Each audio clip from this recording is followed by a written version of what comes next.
তো আমাকে অনেক কেউ মানে ফোন করে বলছে যে সুমন দারা মানে কত দূর গেল, সুমন দারা এখন কোন জায়গাতে আছে, সুমন দারা এখন রাম মন্দির মানে কবে যে জুটবে। তো সবারই মানে রাখার জন্য আমি এখন সুমন দাকে ফোন করছি।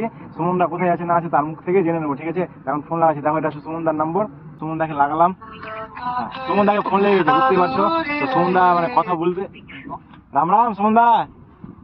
এখন সুমন দা লাইনে আছে, সুমন দার সঙ্গে আমি কথা বলছি, তোমরা কিন্তু শুনবে, ঠিক আছে? তো সুমন দা এখন তুমি কত দূর গেলে? এখন আমি আছি তোমার আজমগড় থেকে 20 কিলোমিটার পিছনে আছি। আমাদের রাম মন্দির পৌঁছতে এখনো টাইম লাগবে, আর 4 দিন টাইম লাগবে।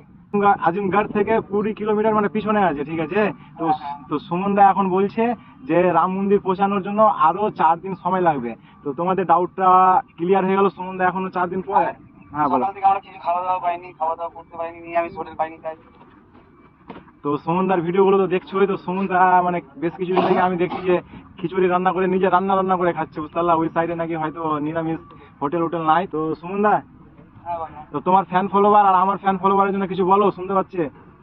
তো আমাকে মানে যারা যারা শুরু থেকে এখন পর্যন্ত যারা যারা সাপোর্ট করেছে প্রত্যেকে অসংখ্য ধন্যবাদ। জয় শ্রীরাম দিলসে।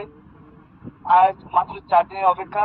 আর আমি লাইভে সবাইকে দেখাবো, রামজি দর্শন করাবো। আজকে বাদ দিয়ে 4 দিন পর রাম মন্দির ঢুকে যাবে। সুমনদা বললো নিজের মুখে যে ফেসবুকে লাইভ আসবে। তো তোমরা কিন্তু সবাই সেদিন ফেসবুকে লাইভে থাকবা। আমি কাজের মধ্যে থাকলেও সুমনদার কিন্তু লাইভ দেখবোই। লাইভ মানে রাম ভগবান ঠাকুরের মানে দর্শন করতে পাবো ভাই।